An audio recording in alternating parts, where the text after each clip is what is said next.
A plane has just crashed into the World Trade Center here in New York City. September 11th, 2001. The day America changed forever.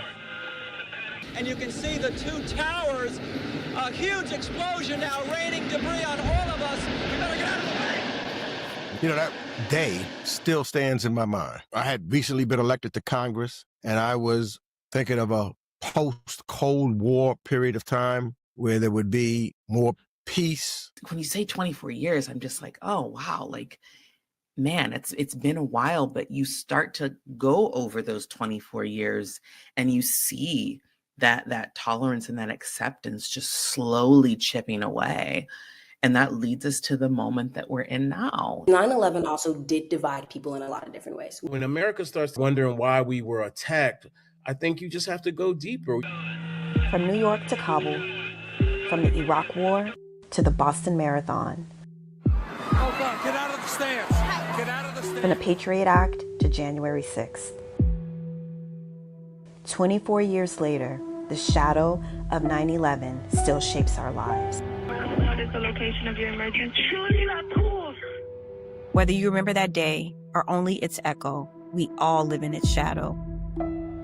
In part one, we return to the first decade, to the unity and suspicion that defined our communities, to the wars that stretched far beyond their original purpose, to the new institutions that reshaped our freedoms, and to the night when America thought the story had finally ended with the death of Osama bin Laden. 24 years later, we ask the same question we asked that day. Are we safer? In the hours and days after the towers fell, the nation seemed to come together. I will tell you, it was a primary day in New York, 9/11, 2001 of New York City. So I wasn't in Washington, D.C. at that time. I was in New York engaging in the primary. And that morning, the first thing that I did, I always do in the morning, I have to work out. So I was in the gym on the elliptical at the time, and someone ran over to me and said, "Congressman, a plane just went into the World Trade Center." And so I immediately jumped off the elliptical and I went to the television, and everybody in the gym got off and stopped doing what they were doing to see what was taking place. And then the next plane went into the World Trade Center. So immediately then New York was, what's going on? And acknowledge that this must be a terrorist attack. Then later, I got off immediately after that second plane. I called my office on the cell phone to try to find out what was going on. And they were saying that they thought that, the word was that something was going on. And then all of a sudden they heard a bang. And of course, the Pentagon was hit. I then left the gym. I got dressed. I went straight. And by the time I got to my home, those buildings fell down. And so instantly, the city of New York was in a panic because no one knew where their loved ones were. Fact of the matter is, I had two daughters who worked downtown. And I had taught them from being little girls to determine where they were by looking up and seeing where the World Trade Centers were. That would give them some directional intelligence. But I didn't know where they were. I couldn't get in contact with them. They couldn't get in contact with me. All signals were down, etc. And so New York City instantly became in panic mode and worried about family members and what was taking place in the city. The elections immediately became obsolete at that particular time. And so it was a matter of trying to immediately get into recovery. And the last thing I'll say on that, what I can recall is going to visit the site when then President George W. Bush came to visit. Members of Congress went to visit after learning of some of individuals that I know that had expired. In fact, being in the World Trade Center a week prior, myself having breakfast there. Good friend from the Port Authority, who was the head of the Port Authority, lost his life. But what stuck with me, and still to this day to a degree, was the smell. The smell. You could smell, bodies that were burned. You could smell it. And the melting of steel. You could smell it. And that stayed with me until this day, to be quite honest with you. And many of Americans, New Yorkers, who were either on ground, but virtually, all New Yorkers some kind of way was affected personally. Somebody that they knew, somebody that almost lost their life, somebody who was heroic, like members of the fire department and others that came down there to do things. But that was a significant, and still to this day, those of us who were around a particular time. But unity carried a shadow. Almost immediately, suspicion fell on Muslim and Arab Americans. as if an entire faith had been put on trial. Men were detained without charges. Families were torn apart by sudden deportations. Women wearing hijab were harassed in grocery stores and airports. Entire communities were placed under surveillance simply for existing. I was actually in the government as a civil servant. I was in my 2+ year at the Energy Department after coming into government as a presidential management fellow. And I was giving a speech outside the Pentagon at the Sheraton Hotel, which is within bird's eye view of the Pentagon. You can see it. You actually are within a sort of a zone there. And so when I was giving this speech, we were at the top floor and we had just seen the planes fly in to the Twin Towers up in New York, and we're wondering what's going on. And I remember sitting at the dais thinking, okay, this is very strange. And all of a sudden we heard the plane, what ended up being the American Airlines plane, and then we heard it crash into the Pentagon. And just before we heard it crash, I was at the speaker and I said, that's got to be one of ours, right? Like my first reaction is that has to be one of ours, right? Because we can't be getting hit by a terror attack and not responding, right? Like this United States of America, like we have to be up there, and we weren't. And someone ran to the window and said, they hit the Pentagon. And I remember this feeling of panic. And we ran into the fire escapes and down to the ground floor and were blocked from leaving the hotel. Military lockdown almost instantaneously. And then for hours, we were stuck there at the hotel with big screen TVs on hundreds of people in this conference, a lot of people who worked at DOD there.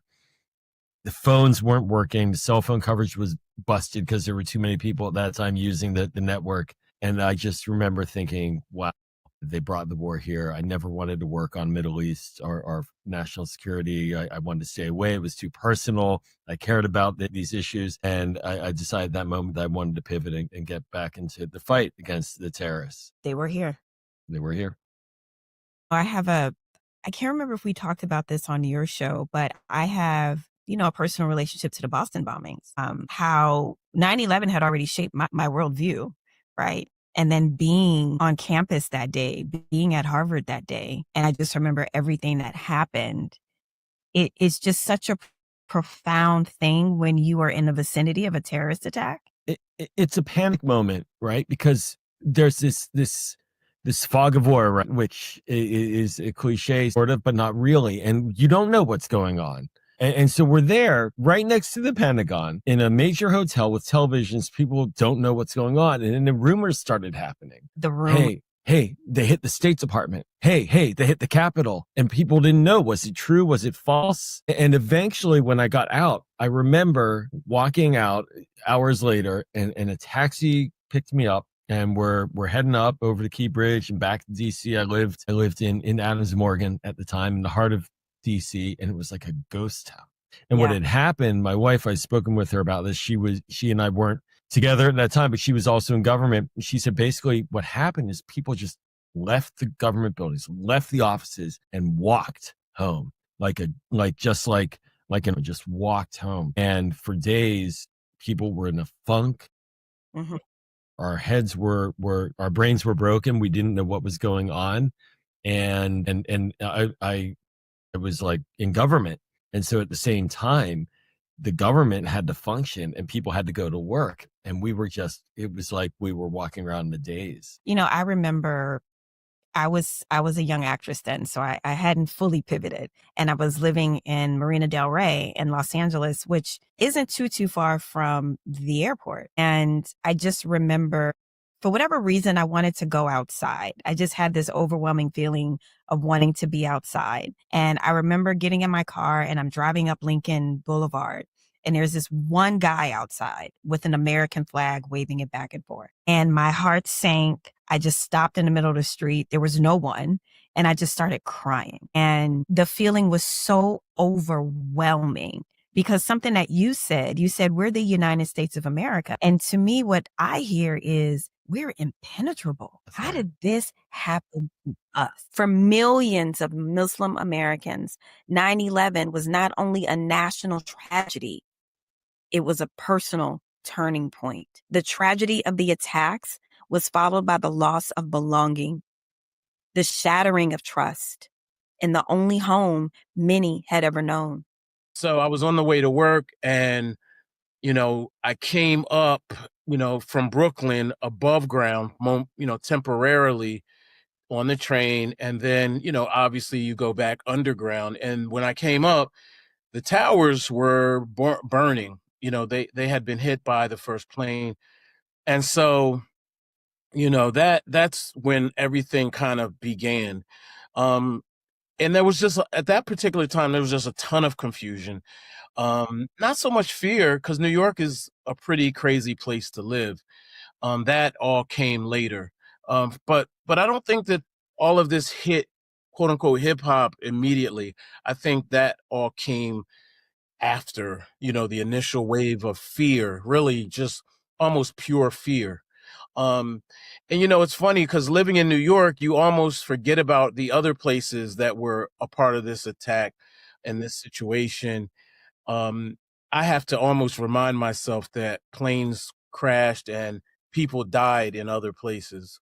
But, I think initially, just to, make it sort of brief, I think people forget that hip hop is a culture, but the communities within it are very diverse. Even 24 years ago, it was very diverse. You would have someone like myself, college grad, entrepreneur, but still kind of in the hustle. You would have someone that's on the block. You might have someone that's working at a record label. I mean, a rapper. It's a very diverse community, suburbs, city, black, white, Latino. I mean, all cultures are embraced in hip hop. And so the response was just as diverse, very different, depending on the rapper, depending on the person and their perspective. These contradictions, unity and exclusion, grief and fear, set the tone for the next 2 decades. It revealed how quickly solidarity can fracture and how easily fear can become policy. Growing up, for me at least, we were always told that the United States is a melting pot. And we were told that this is a place where people of all backgrounds, all religions, all faiths, all beliefs could come to succeed. And you could be here safely and have your liberty and your freedom and justice for all. I think since 9/11 and recently, that has not been the narrative that America has been sticking to. I think that it's very easy for white Christian conservative evangelicals to other faiths and make theirs be the main one that people should be following, that the one that should be guiding this country. They have completely rejected any form of pluralism. And I am a huge believer in interfaith work because I think that level of diversity does make the country better. And I also think it makes you a better person to understand other people's beliefs and why they chose certain faiths and how it guides them throughout their day and how it informs their activism. I grew up a Christian and I've chosen Christianity as my path because what Jesus believes and what Jesus taught, that aligns with what I believe and how I want to be in the world. But there are other people that are Muslim, that are Jewish, that are Buddhist, that are atheists, and that works for them. I think it just comes down to what makes you be the best version of yourself, what makes you be the best person. And so I think when 9/11 happened and we immediately started othering Muslims and Muslim Americans and that faith, it really changed what the religious landscape and pluralism was like in this country, and we became less accepting of other faith traditions and started to, find holes in what their belief systems were in order to confirm our implicit biases. After the attacks, America's first military response was in Afghanistan. The mission was clear: dismantle al-Qaeda and remove the Taliban regime that had given them safe haven. It was framed as justice, a direct answer to 9/11. In safe houses, more time than I would like to recount. Came back And gosh, I spent 3 years then with the FBI helping build out their WMD directorate. After that, I got a phone call and Interpol wanted me to come out and help out with their counterterrorism program. So I spent 3 years in Lyon, France, traveling with the Secretary General of Interpol all around the world, came back. During that period, I had actually introduced the Secretary General to the Defeat ISIS Coalition. Interpol joined the Defeat ISIS Coalition, and the rest has been history. But within 2 years, the war on terror expanded. By 2003, the grief of 9/11 had been channeled into something else, Iraq. On my orders, the United States military has begun strikes against al-Qaeda terrorist training camps and military installations of the Taliban regime in Afghanistan. These carefully targeted actions are designed to disrupt the use of Afghanistan as a terrorist base of operations and to attack the military. America invaded under the banner of Operation Iraqi Freedom. The justification was clear and urgent, we were told. Saddam Hussein was hiding weapons of mass destruction, posing an imminent threat. We have a tremendously important role if we decide to utilize it and not cede it to the President of the United States, especially this president, but any president. For me, one of the most difficult votes that I had to make was to determine whether or not we would go into Afghanistan or Iraq as a response. And we voted at that particular time. You know, I, through committee work and others, went to get the facts. I wanted to know who was responsible. You know, it was very personal to me also coming from New York. Who was responsible for that attack? And so I went to the Pentagon. We had people from the administration and others come in before our committee. I traveled to talk to some of our allies to try to get as much information as I can. As a member of Congress, I think that's really important for a member of the House of Representatives, because that should be our responsibility, because we have to determine whether or not we should go to war or not, and whether to authorize military use by the executive. I came up with the determination at that particular time that Iraq had nothing to do with the attack on New York and the United States of America. There was no direct connection, and that there was no weapons of mass destruction. So I, along with a number of others, voted no on that. But during the same time in due diligence, I found that Al-Qaeda and Osama bin Laden and those in Afghanistan did have something to do with that attack. So I voted for us to go to war there. But those weapons were never found. What was found was a war that would claim the lives of more than 4,000 American soldiers, tens of thousands of contractors, and hundreds of thousands of Iraqi civilians. Cities were bombed, insurgencies grew, and sectarian violence tore communities apart. I joined the United States Navy October 2000. I signed on the dotted line. I had just turned 17, September 30th, 2000. And I was in a boot camp for bad kids, I was kind of a menace as a child. And yeah, I had joined the Navy. So I was already in the Navy. I was finishing up my initial training. I was standing in the fire controlman initial training at the A school building in Great Lakes, Illinois. And the news started rolling in. And, we were in the Navy. So it was her. And I had my yellow Nokia. Everyone remembers the yellow Nokias that we had? One of those. And I didn't even think about it until about halfway through the morning. I realized, oh my goodness, my mom's flying today. No. And so my mom got stuck on the tarmac in LA, and I couldn't get a hold of her because obviously cell phone towers couldn't handle all of the, the phone calls going in and around. So yeah, I was in boot camp I had finished boot camp and I was in my initial training. And then before I turned 18, which was September 30th, I was given a squad car, a badge, and a gun. And I was a police officer in Naval Station or Naval Support Activity Mid-South. So in Millington, Tennessee, I had an M16, I had a squad car. We were standing watch on the gates. We were arresting people. I didn't have a driver's license, and I wasn't even 18. But that's what sort of got me into the national security, into the anti-terrorism, the force protection, the law enforcement stuff that I did for the rest of my Navy. For a generation of young Americans, Iraq was their introduction to adulthood. High school graduates went straight to basic training. Families kissed their loved ones goodbye, not knowing if they would return. Entire towns sent sons and daughters overseas, carrying the weight of national grief into foreign deserts. Now in my life, I work with a lot of folks who have been Muslim because I work to help Afghans. And, we're seeing people try to foment that same hate.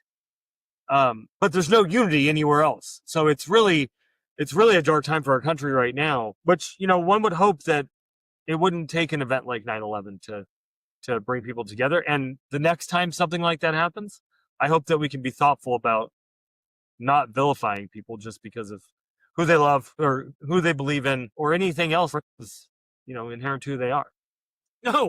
No, we didn't win the war on terror. We lost the war in Iraq. We lost the war in Afghanistan. I got involved with helping our wartime allies back in 2013. We've been abandoning those folks. And look, I remember Father's Day 2016, watching ISIS storm through Iraq. That's why I got involved with AfghanEvac, right? Is because I remember Iraq was my war. I remember what it felt like. At home, Americans argued, were we fighting the right war? Was Iraq truly about 9/11, or was it about something else? These questions fractured politics, divided communities, and deepened cynicism about I think there are a couple government. things when I look back on that. Number one, the country was pretty united. You had a sense of nationalism that was very positive. People on the street, didn't matter what your economic background was. There was a sense of let's get them. There was also a level, I think, of hurt and aggression. We had TV shows on back then, like 24, right? Where he's constantly torturing people to get information because something bad's going to happen.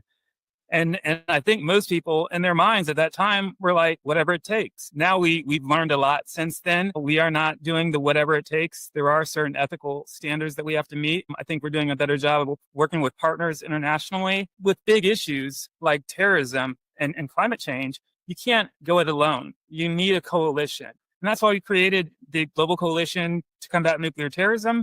And that's also why we created the Global Coalition to defeat ISIS, because it takes a village. And there's different things that every country can offer. Some of it's military, some of it's intelligence. In certain cases, we have places like Belize and Palau who really don't provide any of that, but they've taken prisoners from Guantanamo, when nobody else would. So every country plays a role. It's pretty fascinating. And I think as you build things with these countries, instead of kind of saying, here's the plan, but you actually say, I'm thinking this, and start building it out with a broader group, you get a better end product, which is really important. The war on terror had begun and became, for many, a war of choice. And once we went in, the consequences could not be undone. While soldiers fought overseas, America transformed at home. Within 6 weeks of the attacks, Congress passed the U.S. Patriot Act, giving sweeping new powers to law enforcement and intelligence agencies. Countering and investigating terrorist activity is the #1 priority for both law enforcement and intelligence agencies. Surveillance of communications is another essential tool to pursue and stop terrorists. Existing law was written in the era of rotary telephones. This new law that I signed today will allow surveillance of all communications used by terrorists, including emails, the internet, and cell phones. Then in 2002, the Homeland Security Act created the Department of Homeland Security, the largest reorganization of the federal government in half a century. More than 20 agencies, from FEMA to the Secret Service, were folded under one roof. The Department of Homeland Security employs over 260,000 people, making it the third largest federal department. At the time, there was the criminal division of DOJ. I wasn't in the criminal division quite yet. I wasn't there yet. I was at the time at the civil rights division. The criminal division's work included some counterterrorism work. And I remember, and of course I don't have top of mind sort of the TikTok of how quickly the National Security Division came to be. But I remember it being a huge deal and that parts of the criminal division were scooped out and put into the National Security Division. And back then, well, I say back then, today and back then, the law is that in an agency, an executive branch cannot out of thin air create an office and a budget and an org chart, all of that. And of course, being able to hire people and stand it up and determine its mission. But back then, that stuff was a coordinated effort. And so the National Security Division was stood up. And it was a bit of I remember it being a bit of a scandal just because parts of the criminal division, they lost part of part of their mission moved over to this part of the department. I think nobody likes to lose, part of their portfolio. So I think Ken Weinstein was the first head of the National Security Division, and he was then, and I believe still is, very highly regarded. I think he ended up being the head of DHS or part of DHS, anyways, during the Biden administration for part of it. But he has always been, I think he was a Republican when he was appointed, but I think he's always been somebody in the national security space. As you know, hasn't been in the past a real partisan area of the law and of governing, because everybody's for national security. At least that's how it has been in the past. And it's something that, certainly people were unified behind back then. So I also remember, just anecdotally, the creation of a whole new agency,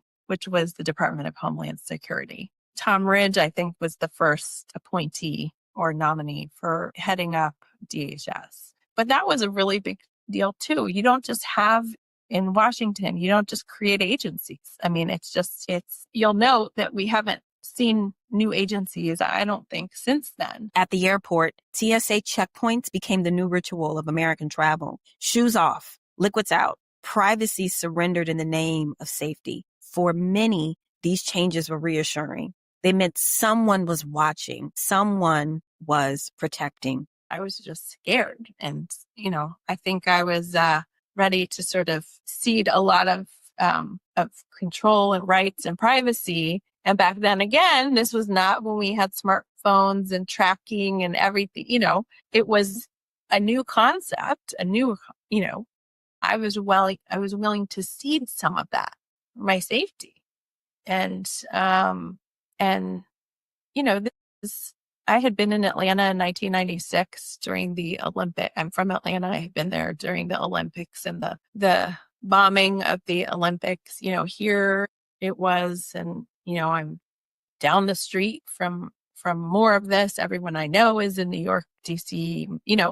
That was my world. And I think that I agree with you that there was controversy. I think I felt at that time willing to cede a lot to feel safe. And I'm sure part of that was also having a child. I mean, I had just had my first child. So that was a whole different ballgame too. But for others, it was a slow realization that the freedoms they had taken for granted were being chipped away. Phone calls could be monitored, emails scanned, whole communities surveilled, and a new phrase, Homeland Security, entered our daily vocabulary. There was no such thing as the Department of Homeland Security before September 11th.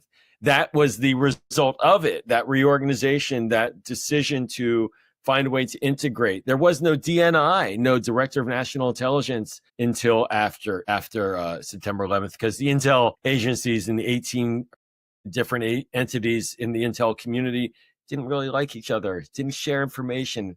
Wish they had, right? This is absolutely part of the foundation for what you and I live and work in on a daily basis. And it wasn't always this way. I think that's what's really important for people to understand. In May of 2011, America got the news it had been waiting for. In a late night address, President Barack Obama announced that Osama bin Laden, the mastermind of 11, killed. Tonight, I can report to the American people and to the world that the United States has conducted an operation that killed Osama bin Laden, the leader of al-Qaeda, and a terrorist who's responsible for the murder of thousands of innocent men, women, and children. Crowds gathered outside the White House and in Times Square, waving flags, singing the national anthem, chanting USA. For one night, it felt like closure. Basically, it's far-right extremism, without a doubt. That's been the number one threat for years. Unfortunately, I think that the current administration, doesn't call it that, doesn't see that. They really don't have a name for that yet. But the intelligence community has constantly assessed that's the number one threat. You look at issues related to January 6th and the violence there, that political level of violence is something that I don't think we've seen before in my lifetime. So that by far, and it's not just neo-Nazis, it's nihilistic folks, it's incels. There's all kind of folks in the manosphere, that sit there and are online and talking to young people about get your muscles straight, get your money straight. But then it becomes misogynistic. Then it becomes making fun of others, whether they're in the LGBTQ plus community or they're Muslim or they're Jewish. And it's a slippery slope. And a lot of young people don't know that they're slowly being radicalized. It ranged, right? So you might have someone like Cannabis. Cannabis had a record called Draft Me, which was a little outrageous, but he literally went into the military. He literally started to serve after 9/11. He literally enlisted after 9/11. And then you might have others like Dipset, if you recall, at that particular time, they had this weird duality of pride. They're wearing American flags, but some of their affiliates might have a name like Al-Qaeda. So it was it was a strange time. And then you had rappers like Immortal Technique. He's an underground rapper, very, very, very militant, very, very socially aware and conscious, challenging and really questioning just about everything. But I think ultimately hip hop was there to spark dialogue, conversation, and put a mirror up to what people were feeling. Jadakiss infamously said, in the song, why did Bush knock down the towers? Now he asked the question, but clearly he didn't know the answer. Like, we still may not know the answer to that question. I mean, as it relates to what he proposed, if you know what I'm saying. Mm-hmm. And I don't think he knew either. He just asked a bunch of questions. Mm-hmm. And so I say all of that to say that a lot of pressure, I think, came after 9/11 to get on board, be really patriotic, don't question anything, just go along with the war. Some folks did, others didn't. Ultimately, hip hop and black music in general, I think, helped heal. Jay-Z's album dropped on 9/11, and that was a very bright spot musically because that, to me, is his best album ever. And he still went number one, and it felt like a win, actually, believe it or not. It seemed like what happened took away so much joy, and then we had this little mini bright spot for our hometown. For many Americans, bin Laden's death was both an ending and a beginning. It closed a chapter of grief, but it opened questions that still haunt us. If justice had been done, why didn't the threats disappear? If the mastermind was gone, why did the fear remain? From unity to suspicion, from Iraq to bin Laden, 9/11 defined a decade. It changed how we fight wars, how we travel, how we see one another. For some, it was a season of sacrifice and resilience. For others, it was a season of fear and unanswered questions. The first 10 years after 9/11 were marked by urgency, decisions made fast, laws passed in the heat of crisis, wars launched with promises of justice. But urgency can blur visions, and some of those choices left scars we still feel today. Yes, Osama bin Laden was killed, but let's be clear. His death didn't close the book. The wars didn't end. The surveillance didn't stop. The suspicion did not fade. The threats did not disappear. They simply changed shape. And here's the hard truth. America had a moment of pause to reflect, to reset. And instead, we often doubled down.